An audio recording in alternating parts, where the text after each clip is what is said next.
L'été 2025, 2 vagues de chaleur, dont une fin juin pendant le temps scolaire. Donc on était beaucoup en fait à se déplacer, à utiliser des éventails pour essayer de faire face à la chaleur. Mais on peut faire mieux. On peut faire mieux par des stratégies d'adaptation face au changement climatique. Et c'est exactement ce qu'on va aborder dans ces échanges.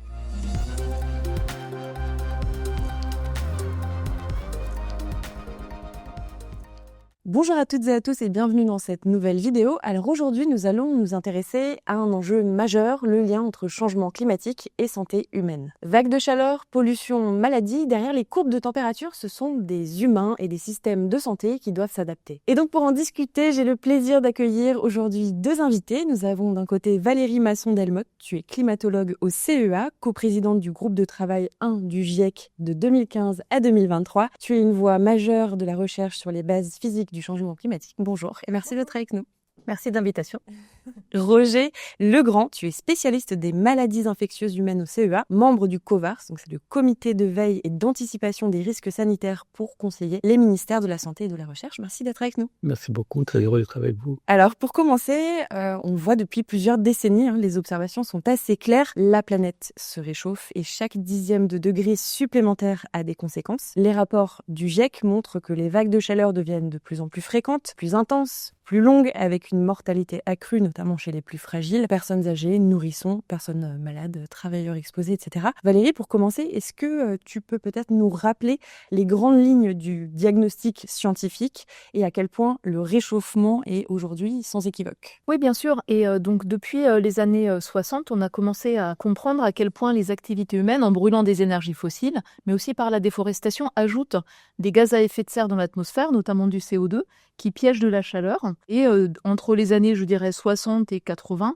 on avait déjà compris que ça conduisait à une accumulation de chaleur, à un réchauffement qui était déjà observé, et que ça allait en fait amplifier un ensemble de caractéristiques. Et c'est ce que moi j'appelle l'attribution. Les sciences de l'attribution, c'est des sciences du climat qui permettent de comprendre les causes des changements observés. Donc sur l'augmentation des gaz à effet de serre dans l'atmosphère, aucun doute, c'est établi depuis les années 60. Et puis à l'aide de carottage dans les glaces et de l'analyse des bulles d'air piégées dans les glaces, on a pu montrer que cette augmentation des gaz à effet de serre dans l'atmosphère, due aux activités humaines, elle est inédite à l'échelle de plus de 800 000 ans. Ensuite, l'attribution par rapport au réchauffement, ça a été établi dans les années 90, c'est-à-dire le climat lui-même fluctue. Il peut réagir à l'activité du soleil ou des volcans. Et puis il y a l'éléphant dans la pièce, les activités humaines. Et à partir de méthodes objectives, rigoureuses, on a pu démontrer que le réchauffement est dû aux activités humaines. Aujourd'hui, on en est en 2024, fin 2024, dans un monde 1,36 degrés plus chaud, dû aux conséquences des activités humaines par rapport au climat pré-industriel. Et puis, plus récemment, ces travaux d'attribution, ils ont permis de montrer, en fait, dans un climat qui se réchauffe, à quel point donc, les émissions de gaz à effet de serre dopent des événements extrêmes, donc rendent plus probables, plus intenses, des vagues de chaleur, des sécheresses agricoles, des épisodes de pluie extrêmes. Et c'est ces événements qui, en plus des tendances graduelles, pèsent pour beaucoup de dimensions, dont la santé. Et à quel point chaque petit incrément de réchauffement supplémentaire va amplifier ces impacts, justement? Alors, le réchauffement, il est amplifié au-dessus des continents, il est amplifié pour les vagues de chaleur. Et donc, entre, par exemple, le monde d'aujourd'hui et un monde 2 degrés plus chaud qui est possible vers 2050, c'est une trajectoire sur laquelle on se place pour l'instant, compte tenu des efforts qui ont été accomplis, mais qui ne sont pas encore suffisants pour arriver à limiter le réchauffement à un niveau plus bas. Ça veut dire, par exemple, dans l'Hexagone, 5 fois plus de vagues de chaleur à horizon 2050. Ça veut dire aussi, par exemple, à Paris, la possibilité à l'avenir d'atteindre vers 2050, sur les événements les plus extrêmes, jusqu'à 50 degrés de température. Et on voit bien à quel point des températures à ce niveau-là posent des risques pour la santé, puis aussi pour des infrastructures critiques. C'est aussi en fait un mois en métropole, par exemple, un mois de sécheresse des sols de plus en été. Donc des tensions sur les ressources en eau qui peuvent affecter la disponibilité en eau ou la qualité de l'eau. C'est aussi 10% de plus sur l'intensité des pluies extrêmes, donc des événements de pluie extrêmes qui vont être plus présents et plus intense. Et puis souvent on en parle moins, mais chaque dixième de degré de réchauffement supplémentaire, il va aussi acter des conséquences à plus long terme inéluctables. Parce que le gros de la chaleur rentre dans l'océan qui gonfle, et puis les glaciers vont s'ajuster graduellement au réchauffement, les glaciers, puis les glaces du Groenland, de l'Antarctique. Et donc, chaque incrément de réchauffement immédiat supplémentaire, ça va acter des dizaines de centimètres de montée du niveau de la mer supplémentaire à plus long terme. Et donc, on va voir aussi comment ces hausses des températures touchent la santé humaine. Toi, Roger, tu es donc spécialiste des maladies infectieuses. Et justement, à partir de quand, peut-être, tu as commencé à voir que le climat commençait à apparaître comme un facteur incontournable dans tes travaux? Alors, tout comme Valérie, je vais remonter aux années 90. J'étais jeune vétérinaire à l'époque, c'est ma formation initiale. Et donc est apparue une maladie chez les moutons qui s'appelle la fièvre catarrhale, qui est donc transmise par un moucheron de la famille des culicoïdés. Et cette fièvre catarrhale est sortie de son endroit endémique habituel, du sud de la Méditerranée, vers les pays du Nord, donc la France et les Pays-Bas, et apparaître ces nouvelles épidémies graves pour le mouton. Donc ça, c'est vraiment le moment pour toi où tu t'es dit, là, le climat change vraiment la donne, ou il y en a eu d'autres? Alors, c'est le moment où la relation entre réchauffement climatique et distribution différente, migration des moucherons et impact sur les moutons était évidente. Et puis, bien entendu, ensuite, c'est celle que vous connaissez, donc les émergences dues aux arboviroses, donc le chikungunya, la dengue, qui s'est répandue du fait de l'extension donc des territoires des moustiques, donc des vecteurs qui le transmettent. Et cette extension est en grande partie liée au réchauffement climatique. Alors, ces événements extrêmes dont on vient de parler, on les observe désormais chaque année. Ils traduisent une pression croissante sur nos corps, nos sociétés et nos systèmes de santé. Tout à l'heure, Valérie, on parlait du fait que chaque incrément de réchauffement supplémentaire va amplifier ces caractéristiques climatiques. Et c'est pas seulement une idée abstraite, puisqu'à chaque dixième de degré en plus, on voit des vagues de chaleur plus fréquentes, une pollution de l'air qui va s'aggraver, des ressources en eau qui vont se modifier. Et ça se traduit par des effets bien réels sur notamment la santé humaine. Donc ça, on va avoir des stress thermiques, déshydratation, maladies respiratoires, infectieuses, malnutrition et aussi des troubles psychiques, on va en parler. Il y a toute une chaîne de mécanismes qui relient le climat à nos corps, et ces impacts, ils touchent d'abord les plus vulnérables. Et pour nous expliquer ça, tu nous as ramené un petit objet un peu insolite, j'ai envie de dire. Est-ce que peut-être tu peux nous expliquer justement comment ça se traduit concrètement sur la santé, tout ça? Oui, et en fait, j'ai amené des matrioshkas. En fait, c'est ces petites poupées qui s'insèrent les unes dans les autres. Alors, je vais les sortir juste rapidement parce que c'est pour illustrer ce que je veux dire. Donc, ce que l'on voit en fait là, c'est une représentation de différentes générations successives. Donc, des grands-mères, des mamans et des petits-enfants. Et j'ai choisi de montrer cela parce que la question du changement climatique fait que selon le moment où on est né, on va être exposé, selon notre âge, de différentes manières à ces caractéristiques climatiques. Donc par exemple, dans le climat d'aujourd'hui, la prise de conscience de la gravité des risques pour la santé, si on prend le cas de la France, c'est né avec notamment la canicule de 2003 qui a entraîné une très forte surmortalité avec des effets liés à la chaleur. On n'était pas prêt, il n'y avait pas d'alerte. Et avec des effets aussi liés à la dégradation de la qualité de l'air, un pic d'ozone pendant cet épisode chaud. Et on sait aujourd'hui que les personnes plus âgées sont plus fragiles par rapport à la chaleur, notamment les femmes âgées. On sait également que ceux qui travaillent en extérieur, plutôt des hommes, sur le bâtiment, les travailleurs saisonniers agricoles aussi, eux, sont exposés de manière disproportionnée. Et puis il y a des vulnérabilités toutes particulières pour la santé maternelle des femmes enceintes, par exemple, et les enfants. Donc pendant la grossesse, la chaleur peut augmenter les naissances prématurées ou les petits poids de naissance. Et puis les enfants sont particulièrement fragiles, simplement par leur corps, plus exposés à la chaleur ou au risque de déshydratation, par exemple.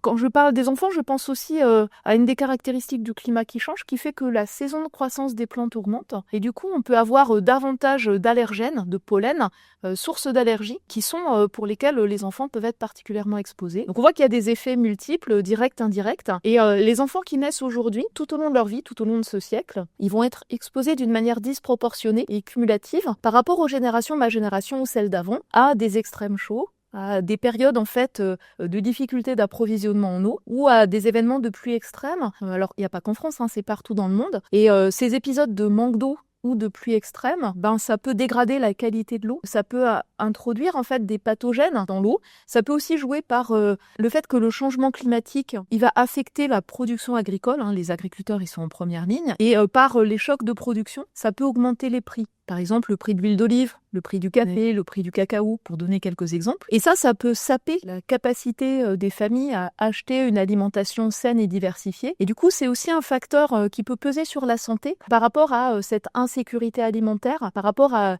une perte de qualité nutritive de l'alimentation. Et les enfants, en fait, ils sont très très fragiles. D'où l'importance de tenir compte de ces dimensions-là dans la manière dont on voit ce qu'est le changement climatique et d'en tenir compte pour avoir des réponses de sorte à réduire ces vulnérabilités et à protéger toutes les personnes les plus fragiles. Alors, en dehors de ça, il y a aussi tout ce qui gravite et circule autour de nos corps, Roger, par exemple les moustiques, les tiques, les virus, les bactéries. Du côté biomédical, est-ce que tu as des exemples concrets de maladies ou de vecteurs qui se déplacent, qui sont bousculés justement avec ce réchauffement ? Donc, on a parlé tout à l'heure des maladies liées aux moustiques tigres, donc le virus chikungunya, le virus de la dengue, le virus de la fièvre jaune sont tout autant de virus que porte ce moustique. Sa nouvelle répartition donc déplace nécessairement l'évolution des populations à risque et donc des facteurs de la maladie. Mais prenons par exemple la grippe aujourd'hui et donc la menace de la grippe aviaire, qui viendrait donc des oiseaux. Le réchauffement climatique aujourd'hui se traduit par une réduction des points d'eau dans lesquels les oiseaux sauvages viennent s'abreuver lors des migrations. C'est eux qui transportent le virus d'un continent à l'autre, entre autres. Et c'est parce qu'il y a réduction à l'eau qu'il y a une faune sauvage qui est beaucoup plus concentrée, donc plus en proximité, et passage possible de la maladie des oiseaux à des petits mammifères sauvages ou des plus grands mammifères sauvages, voire même ultérieurement à des mammifères domestiques et puis à l'homme. Donc cet effet de concentration du fait du changement climatique et du changement de route des migrations fait qu'on est aujourd'hui dans une situation de risque accru pour la grippe aviaire. Donc il y a vraiment un lien entre perte de biodiversité, fragmentation des habitats, etc. et transmission de pathogènes vers la santé humaine. C'est ce qu'on appelle aussi les zoonoses. Alors, les zoonoses, ce sont les maladies qui sont transmises des animaux à l'homme. C'est tout de même 70% des maladies infectieuses aujourd'hui qui sont communes à l'homme et l'animal. Et donc, tout rapprochement, toute absence de barrière va faciliter ce transfert. Et la biodiversité, en réalité, elle nous protège. C'est-à-dire que plus il y a des éléments de transmission qui sont plus sensibles que d'autres, donc ceux qui sont moins sensibles, en fait, constituent des barrières au passage du virus d'un individu à l'autre. Si ces éléments, qui sont plus résistants à la barrière, diminuent, ça ouvre la voie à une transmission plus forte à d'autres barrières. Un autre élément qui rejoint ce que disait Valérie sur les écosystèmes, sur les allergies. Donc il y a un lien aujourd'hui qui est identifié entre le réchauffement climatique, les changements d'alimentation et les changements du microbiote. Vous savez que l'organisme humain, comme beaucoup d'autres organismes, en fait, vit en soi un écosystème. Nous vivons avec des bactéries, avec des virus, avec lesquels nous sommes interdépendants, donc qui apportent des facteurs de nutriments, qui apportent des facteurs de protection. Ces changements de microbiote qui apparaissent dès le plus jeune âge pourraient favoriser justement les émergences des allergies. Et alors on a entendu parler aussi de fonte du permafrost avec ce réchauffement, de potentielle réémergence de très anciens virus. Est-ce que tu peux nous en dire un petit peu plus sur ces nouveaux risques ? Est-ce que c'est un scénario plausible ou ça reste assez... C'est certainement un scénario plausible. En revanche, il est très difficile aujourd'hui d'évaluer le niveau de risque que ça représente. On sait que dans ces terres gelées, il y a l'archivage de pathogènes, de virus qui ont disparu ou plus ou moins disparu, qui pourraient réémerger. On pense à la variole, par exemple, qui a disparu de la planète. Elle a été éradiquée par la vaccination. Et aujourd'hui, la population la plus jeune n'a pas été vaccinée et les plus vulnérables à l'émergence de ces pathogènes. Et si la variole venait à ressurgir d'éléments congelés, ça pourrait être un risque sanitaire important. Mais ça reste encore des scénarios relativement hypothétiques aujourd'hui. Et peut-être je peux rajouter que par demi-degré de réchauffement supplémentaire, on peut perdre environ un quart des sols gelés sur plusieurs mètres en Arctique. Donc c'est Ça peut aller tout à fait important. Oui. Alors, les rapports scientifiques le répètent, les impacts qui vont s'aggraver avec la poursuite de ce réchauffement, mais il existe des leviers quand même puissants d'action pour s'adapter et protéger cette santé. Adapter, ça veut dire renforcer les systèmes de santé, améliorer la prévention, la formation, la résilience des infrastructures et l'accès équitable aux soins. Mais ça veut aussi dire fonder les politiques publiques sur des données scientifiques, les évaluer, les ajuster et agir au niveau des territoires, des plans canicules, des verdissements urbains, des îlots de fraîcheur, en anticipation des vagues de chaleur et des pics de pollen allergènes. Valérie, est-ce que tu penses qu'on a encore des leviers d'action et si oui, lesquels concrètement du point de vue de la santé ? Oui, alors pour les risques climatiques, dont ceux pour la santé, la première chose, le premier levier d'action, c'est réduire les émissions de gaz à effet de serre pour limiter l'ampleur du réchauffement, les multiples caractéristiques, puis aussi se donner plus de marge de manœuvre pour l'adaptation, parce que c'est plus, entre guillemets, faisable dans des plages de réchauffement plus faibles. Ça, c'est le premier volet. Donc on disait chaque incrément de réchauffement compte, chaque tonne de CO2 évité compte en fait, de ce point de vue-là. Et ensuite, l'adaptation, elle prend plusieurs dimensions. Le premier volet, c'est bien comprendre où sont les vulnérabilités, parce que finalement, les risques climatiques, c'est le résultat des aléas, les facteurs climatiques générateurs d'impact dont je parlais tout à l'heure, comme les extrêmes chauds et le reste, de l'exposition à ces aléas. On peut être exposé de manière différente à la chaleur selon l'endroit où on vit, par exemple. Et ensuite, des vulnérabilités. Les vulnérabilités, ça peut être celle des infrastructures. Par exemple, si on ne peut pas accéder à un hôpital quand il y a une inondation, sur les trajets entre là où vivent les gens et les hôpitaux, c'est un facteur de vulnérabilité énorme en fait. Et puis, il y a aussi des vulnérabilités par rapport à l'état de santé, aux inégalités de santé qui sont déjà là, dont il faut tenir compte. Et quand on réfléchit à l'adaptation au changement climatique, finalement, il y a plusieurs grades. Il y a d'abord, en fait, l'alerte. Donc, faire une alerte précoce quand on annonce, d'un point de vue météorologique, un événement extrême, une canicule ou bien des pluies intenses, ça permet de se préparer. Ça permet de mettre à l'abri des personnes, notamment les plus fragiles, dans des espaces rafraîchis, par exemple, pour les personnes âgées. Et ça, on sait que ça limite les risques, ça a une efficacité. Le deuxième volet, c'est quand on est touché par un événement extrême auquel on était mal préparé et que ça entraîne des dommages importants. Donc là, c'est la gestion de crise. On va en tirer des leçons. Je vais prendre un exemple. Dans un climat qui se réchauffe, ça augmente la proportion des cyclones tropicaux les plus intenses. On a vu à Mayotte, on a vu récemment à la Jamaïque, que les établissements de santé ont été touchés. Donc, la leçon qu'on peut en tirer, c'est faire en sorte que les toits, les fenêtres des établissements de santé soient mieux dimensionnés, de sorte à ce que ce soit des endroits protégés, pour ne pas avoir à évacuer des femmes au moment de leur accouchement, quasiment ou des nouveau-nés, ce qui a été le cas récemment. Donc là, c'est tirer les leçons des crises et faire en sorte que ces espaces soient mieux aménagés et soient plus résistants à l'avenir. Et puis après, il y a ce qu'on appelle l'adaptation par anticipation. Donc pas simplement après coup, mais par anticipation pour éviter des crises. Et donc là, ça veut dire comment, à chaque endroit, dans chaque territoire, on va construire des chemins d'adaptation. Et un chemin d'adaptation, c'est on va déployer différents leviers d'action dans le temps. Certains vont bien marcher à court terme, moins bien à long terme, et donc on a à construire ces trajectoires-là. Par exemple, des espaces rafraîchis, avec la climatisation ou des réseaux de froid, c'est important pour des personnes particulièrement fragiles qui ont besoin de se reposer la nuit, parce que sinon il y a un épuisement. Ça peut être des pratiques au travail. Les gens qui travaillent en extérieur, en atmosphère chaude, au moment des vagues de chaleur, il faut des espaces rafraîchis pour que le corps, en fait, les organes, en fait, puissent tenir le choc, je dirais. Et puis après, il y a comment on améliore le confort thermique des bâtiments, faire en sorte qu'en été, on puisse bien ombrager, rafraîchir, faire des courants d'air. Et ça, c'est la rénovation, en fait, des bâtiments. Et puis ensuite, les villes, elles aggravent les effets des vagues de chaleur par les îlots de chaleur. La forme, les matériaux qui captent la chaleur la restituent. Paris, c'est le pire exemple.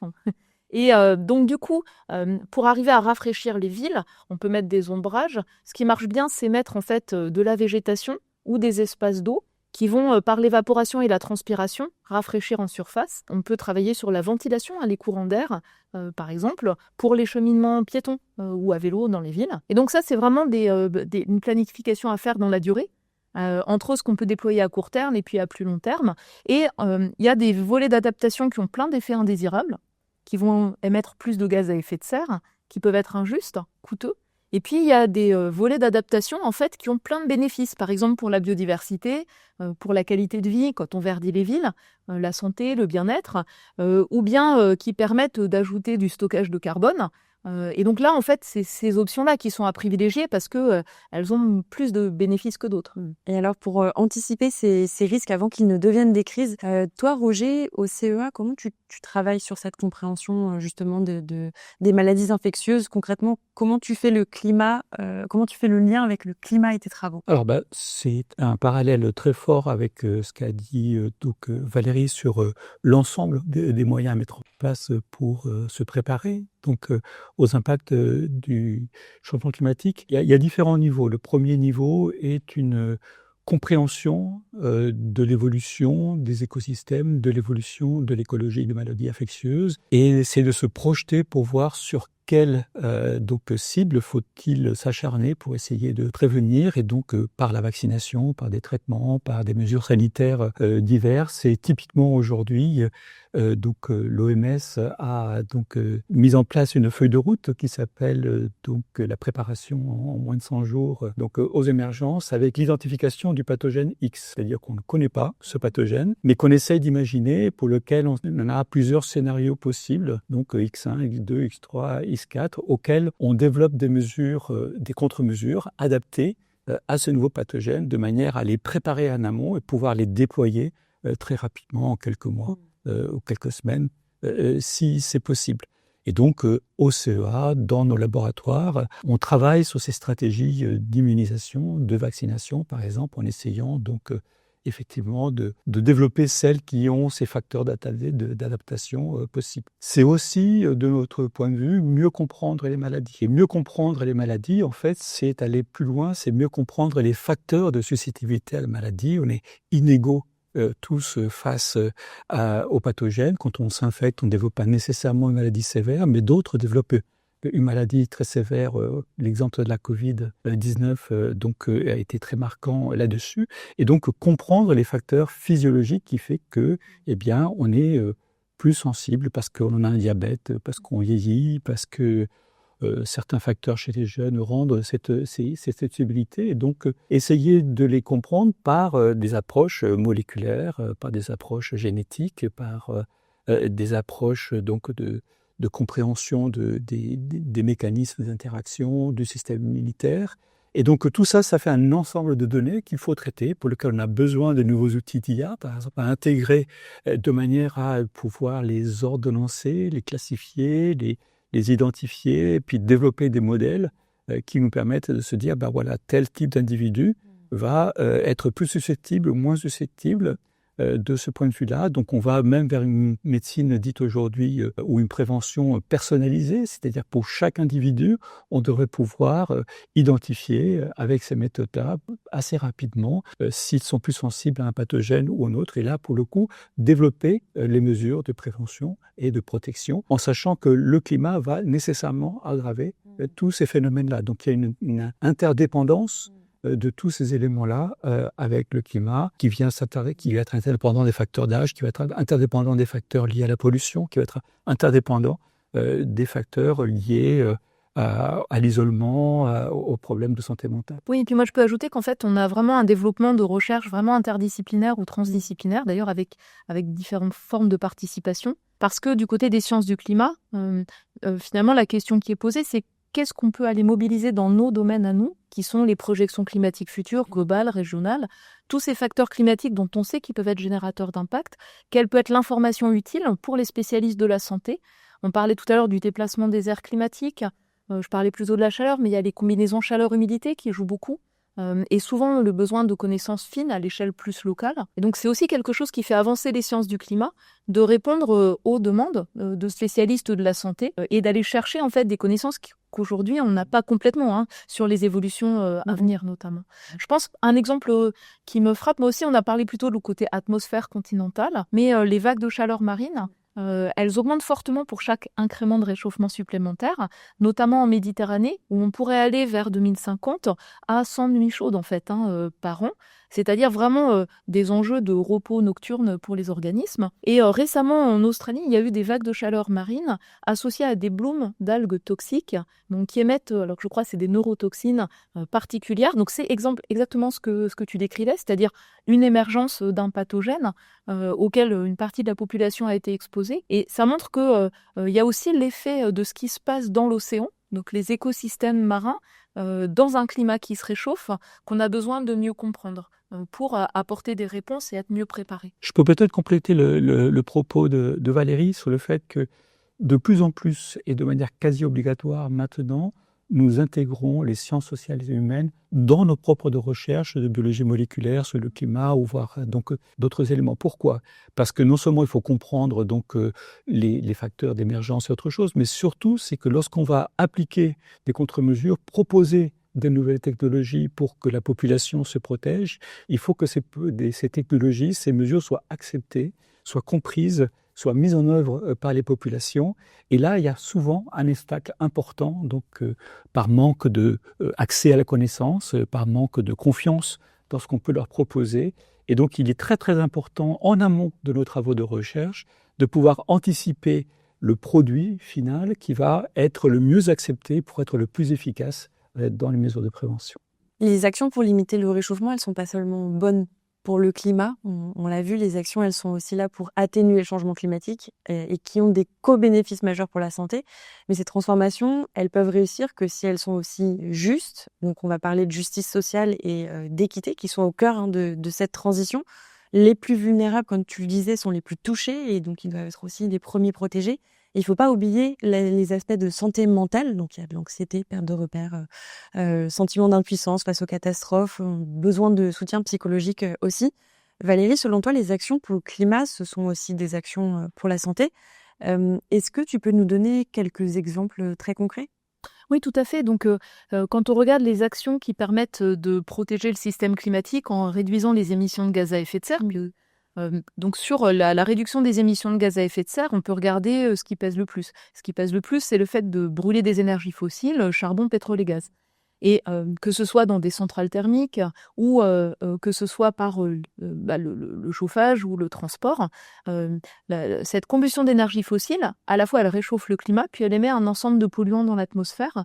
Et donc, y substituer des technologies propres, on peut donner, je sais pas, l'exemple des pompes à chaleur pour le chauffage ou l'exemple des véhicules électriques pour les mobilités, ça réduit les émissions de polluants, notamment autour des grands axes routiers ou dans les villes. Et ça, c'est vraiment quelque chose qui améliore la santé publique de manière spectaculaire. On comprend d'ailleurs de mieux en mieux à quel point la pollution de l'air pèse très lourdement sur beaucoup d'aspects de santé. L'autre exemple que je veux donner, c'est dans des facteurs qui jouent sur le réchauffement, donc les émissions de gaz à effet de serre, il y a le système alimentaire. C'est à peu près un tiers des émissions de gaz à effet de serre, depuis la production à la consommation et aux déchets dans l'ensemble. Eh bien, en fait, ce qui est intéressant, c'est que les guides nutritionnels, c'est-à-dire les recommandations de ce qu'on mange pour vivre longtemps et en bonne santé, c'est ce qui permet de réduire l'empreinte environnementale de l'alimentation. Donc une alimentation diversifiée, plus de protéines végétales quand on mange trop de protéines animales, des fruits et des légumes, des légumineuses nutritifs de saison, des choses comme ça. C'est ce qui permet de réduire l'empreinte environnementale. Donc là, ça s'aligne très bien. Après, les investissements, par exemple, pour la performance des logements, pour éviter de trop consommer d'énergie en hiver, et puis pour se protéger de la chaleur en été, ça améliore le confort thermique. Et le confort thermique d'un logement, c'est un vecteur de bonne santé. Et on a encore malheureusement beaucoup de personnes qui vivent dans des logements indignes, où ils sont froids en hiver, chauds en été, exposés à des moisissures, des problèmes de ventilation. Donc investir sur ce volet-là, c'est bien pour le climat, mais c'est aussi bien directement en termes de bien-être, de qualité de vie, de santé.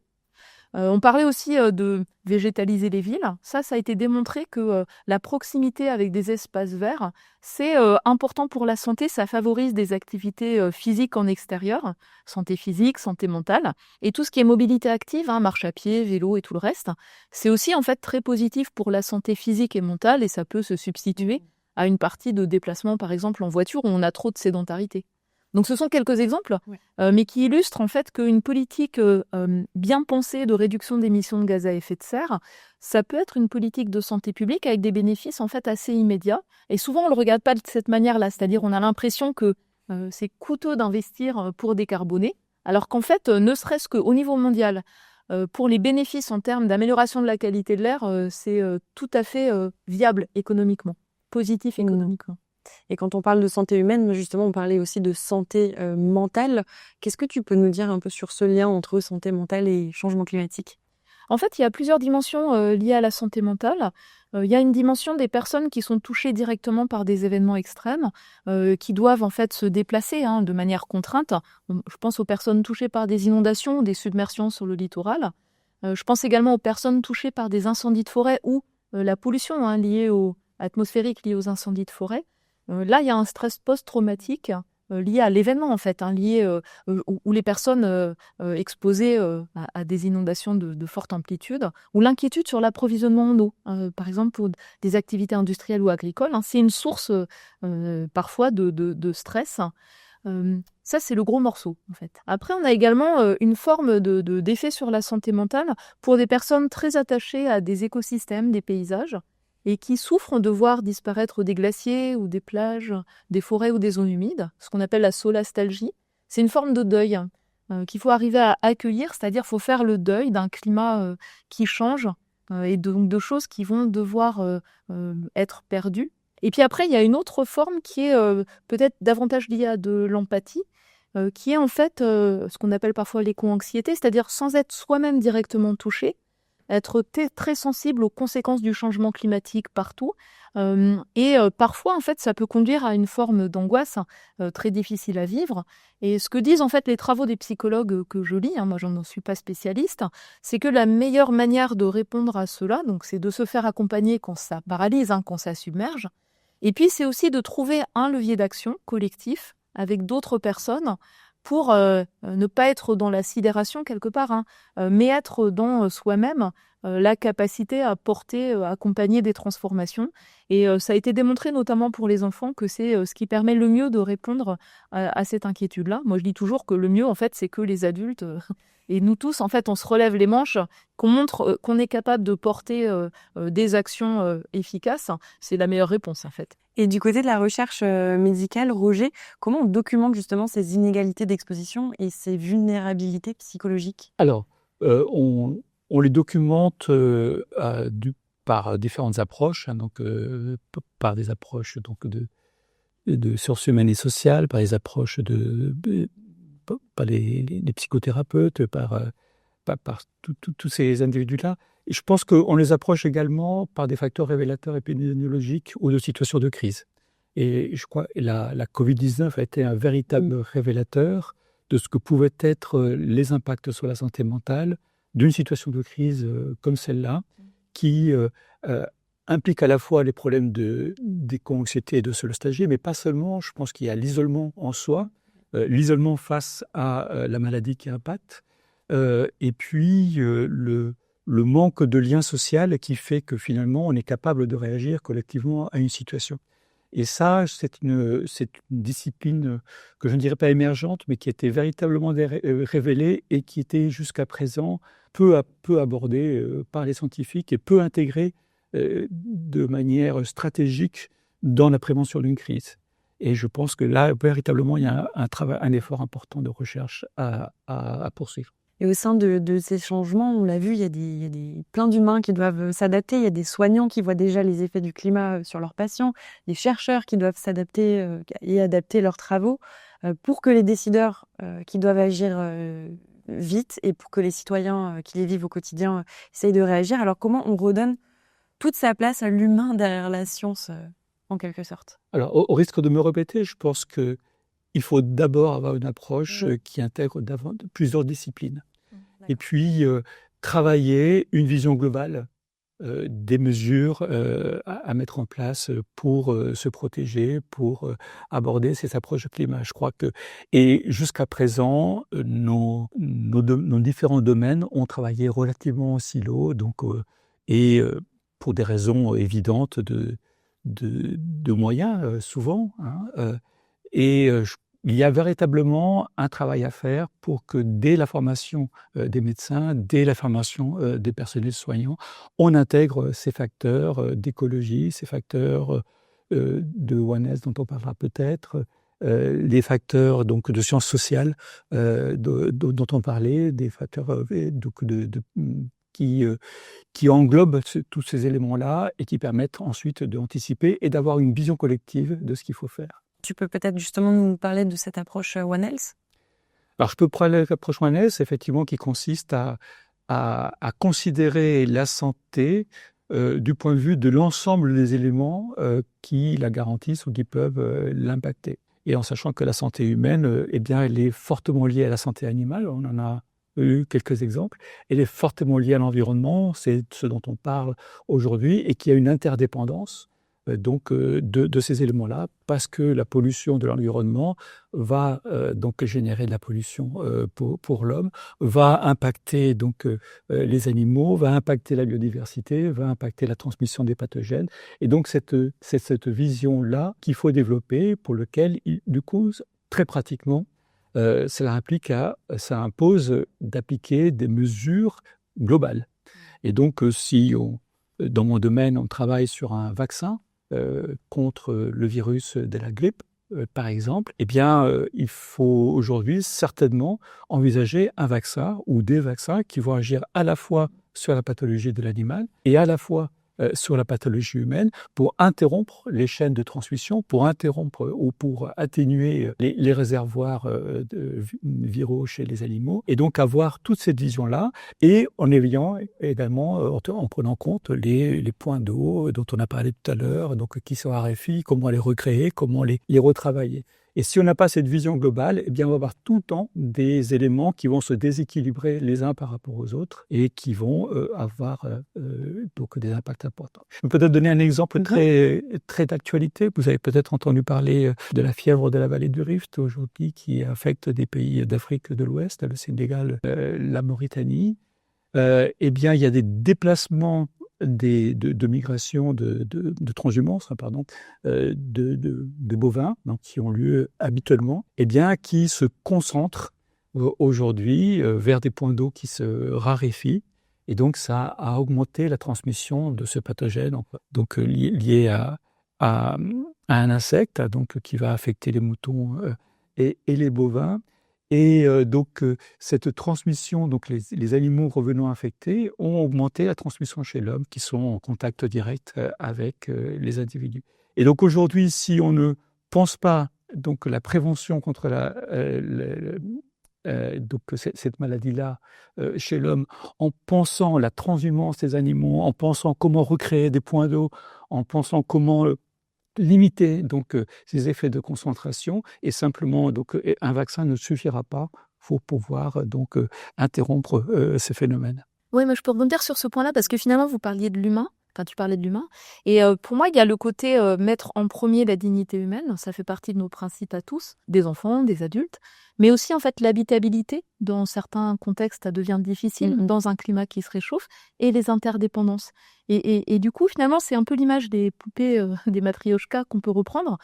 Parce qu'il y a ce lien étroit entre la santé humaine, la santé des écosystèmes dont on parlait, et puis la santé planétaire, finalement. C'est une autre manière de penser ces différentes interactions. Alors là, ce qui est un peu fou, c'est que dans la discussion, on voit quand même qu'il y a des leviers d'action.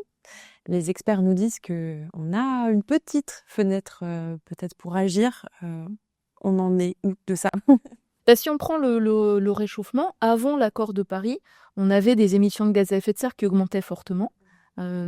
Depuis l'accord de Paris, ça baisse davantage qu'avant dans les pays industrialisés. Ça augmente beaucoup moins vite dans les pays émergents. La Chine n'a plus de hausse de ses émissions, premier émetteur mondial.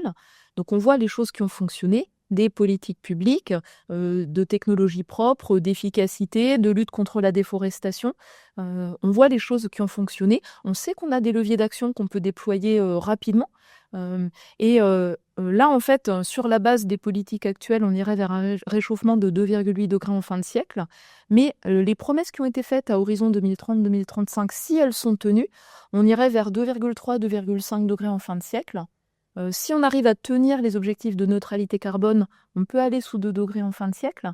Et donc c'est important de montrer qu'il n'y a pas une fatalité par rapport aux évolutions à venir. On a des leviers d'action dans tous les secteurs qu'on peut déployer, à condition de le mettre en priorité et de le financer, bien sûr.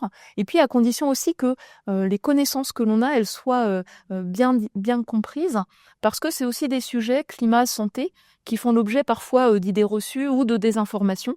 Sur les 2 sujets, hein, c'est très frappant. Donc il y a vraiment cet enjeu-là. Et puis faut être lucide, hein, on est aussi face à parfois des obstructions très brutales qui remettent en cause la place des connaissances scientifiques dans les délibérations. Donc c'est important de le comprendre et c'est important de renforcer les liens entre sciences et société. Et toi, Roger, du côté du CEA et de la recherche biomédicale, comment tu vois le rôle des scientifiques auprès des politiques, par exemple? Je pense que ça a été déjà abordé par Valérie, mais le scientifique est là pour informer le politique et informer la société des enjeux, d'apporter de la connaissance, ça qui est, je pense, qui est important. Et cette connaissance, elle est là pour aider à la prise de décision. Mais ce n'est pas le scientifique qui doit prendre donc les décisions, c'est vraiment le citoyen qui doit donc définir ses enjeux et donc par le relais du politique donc prendre la décision. Je pense que les scientifiques sont là aussi pour apporter des réponses, c'est-à-dire que le citoyen doit questionner le scientifique sur des enjeux que le scientifique n'a pas forcément d'emblée appréhendés. Et quand on parlait de sciences sociales et humaines, par exemple, intégrées à des sciences plus fondamentales, c'est véritablement donc un questionnement qui peut venir donc de l'action citoyenne dans certains éléments donc, qui sont apparus donc récemment. Et donc ça, c'était un élément très important. Et puis l'autre chose, c'est que, il faut que le scientifique explique également par quelle méthode il arrive à identifier ses savoirs, à produire ses savoirs, parce que la méthode garantit la crédibilité de ce qui est fait et les enjeux. Et donc tout l'enjeu là, est de faire en sorte que l'on comprenne véritablement qu'on n'y arrive pas simplement par une émergence spontanée de la connaissance, mais qu'il y a tout un cheminement qui permet donc de confronter les éléments qui aboutissent à une information crédible. Cette méthode impose aussi d'informer le politique et le citoyen de ce que l'on sait et des limites de la connaissance. Et de dire, voilà, là, on ne sait pas répondre, là, on devrait pouvoir investir pour répondre de telle manière ou réorienter. Et cette compréhension de la limite de connaissance est, à mon sens, critique pour essayer pour comprendre ce que peut apporter un scientifique. Oui, c'est exactement ce qu'on a fait dans les évaluations, par exemple dans le cadre du GIEC. C'est établir collectivement un état des lieux à un moment donné qui évolue dans le temps, des connaissances scientifiques sur les risques climatiques, le climat lui-même, et puis les leviers d'action, en montrant à chaque fois l'état des connaissances et les limites de ce que l'on ne sait pas. Tout à l'heure, je vous parlais des évolutions climatiques futures les plus probables, mais on peut aussi examiner, par exemple, les éventualités dont la probabilité d'occurrence est faible ou très difficile à établir, mais dont les impacts seraient importants. Et dans une réflexion sur les risques, c'est aussi important d'aller regarder cette dimension-là. Et puis, donc, les scientifiques, ils ont ce rôle d'alerte. Tu l'as joué, les climatologues l'ont joué depuis longtemps, en fait, depuis les années 70.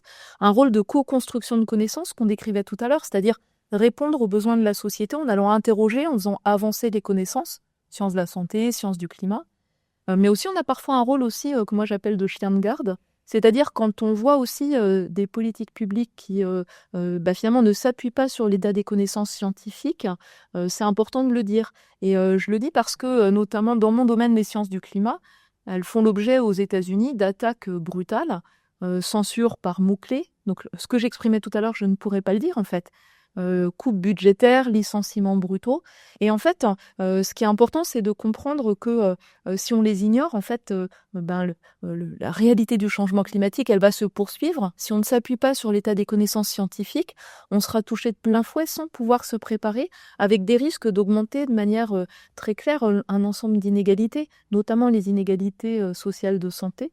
Donc pour ça, je pense que c'est important effectivement que l'ensemble de la société comprenne la valeur particulière des connaissances scientifiques qui ne sont pas des opinions, qui sont établies de manière transparente, rigoureuse, vérifiable. Et c'est vraiment la particularité de ce qu'on fait. Et comme là, on s'adresse aussi à des gens curieux de science, je pense, hein, dans cette émission, c'est important de dire que c'est des métiers qui ont du sens.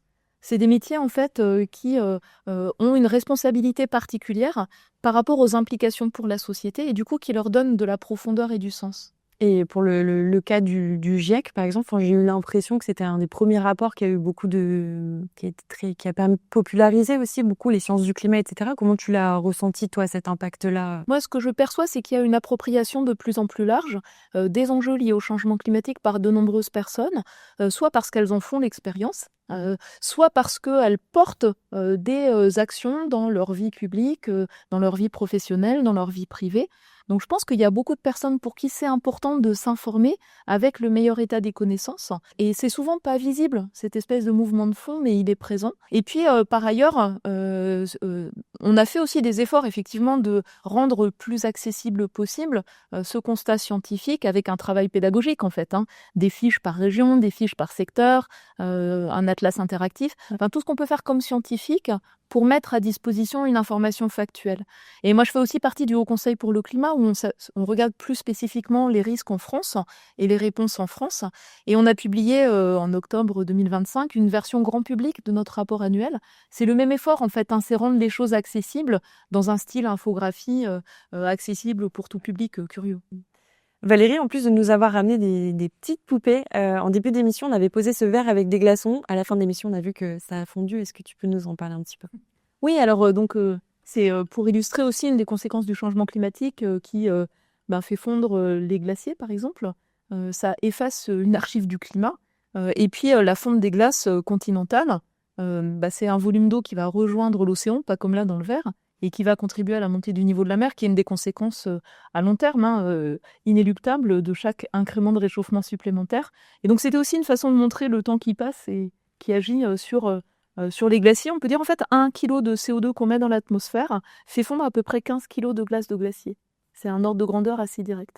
Si je vous dis protéger le climat et le citoyen, c'est la première politique de santé publique, qu'est-ce que ça vous inspire chacun? Je pense que le discours d'aujourd'hui le démontre bien. Il faut en revanche bien préciser que tout s'imbrique. Voilà.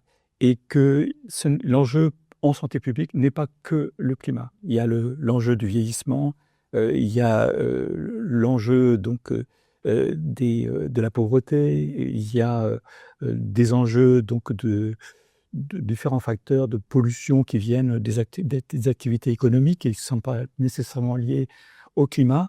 Ce qu'il faut en revanche bien intégrer, c'est que tout cela est aggravé par le réchauffement climatique et que du coup l'interdépendance de tout ça nécessite une vision qui prenne en compte l'ensemble, qui soit globale sur comment protéger le citoyen. Et toi Valérie? En fait, moi, ça me fait penser à l'avis de la Cour internationale de justice qui avait été saisie au départ par des étudiants en droit de petites îles du Pacifique, puis ensuite par l'Assemblée générale de l'ONU, sur les obligations des États par rapport au changement climatique. Et donc, les juges de la Cour internationale ont considéré qu'en fait, protéger le système climatique, c'était une obligation des États, protéger des émissions de gaz à effet de serre, notamment parce qu'en fait, ça affecte le fait de pouvoir jouir des droits humains fondamentaux. Donc ils ont fait cette relation étroite, droit humain, droit à la santé, droit à l'accès à l'eau, droit à l'accès à l'alimentation, droit à un environnement sain et stable, en fait, hein, on peut le dire de cette manière-là, comme quelque chose qui finalement dépasse le cadre de l'accord de Paris et tout le reste, mais fait partie des obligations fondamentales de tous les États. Et je pense que c'est important de le ramener à cette question-là, parce qu'en fait c'est une question humaine. C'est une question de responsabilité, de capacité à agir, de vulnérabilité aussi humaine. Et remettre ça sur le devant. Remettre aussi sur le devant les enfants et leurs droits. Ça me semble quelque chose de très important dans le contexte actuel. Est-ce que Roger, tu veux rajouter quelque chose? Peut-être un dernier mot, oui, qui va dans le sens de ce que vient de dire Valérie. C'est l'affaire de tous. Véritablement, c'est que chacun doit être acteur dans ces enjeux, et c'est surtout l'affaire de citoyens. Et que pour ça, il faut travailler à ce que les citoyens puissent avoir un meilleur accès à la connaissance pour pouvoir j'allais dire un mot anglo-saxon qui est le empowerment, c'est-à-dire pouvoir être en capacité de comprendre les enjeux et être en capacité d'être acteur pour essayer donc d'apporter des mesures de protection et de prévention. Ça veut dire une meilleure éducation à tous les niveaux de la formation, y compris au niveau du plus jeune âge, qui est, à mon avis, l'un des critères importants pour pouvoir décider en démocratie. Ouais, moi, je dis souvent, les connaissances scientifiques, c'est émancipateur. C'est-à-dire, on n'est pas là comme ça à subir des choses, mais on arrive à les comprendre. C'est exactement cette idée-là, en fait, d'émancipation. Eh ben, merci à vous deux pour cette discussion passionnante. Et puis, on arrive à la fin de cette vidéo. Si cette conférence vous a plu, n'hésitez pas à commenter, liker, partager, poser vos questions aussi aux commentaires. On essaiera d'y répondre du mieux qu'on peut. N'hésitez pas à vous abonner à la chaîne YouTube du CEA pour ne rien rater des prochaines conférences, à activer les notifications. Et nous, on vous dit à très bientôt pour de nouvelles vidéos. Ah bah non, là, c'est très très chaud là. Vous vous rendrez dingue, sans jeu de mots, puisqu'il faudra remettre la dingue.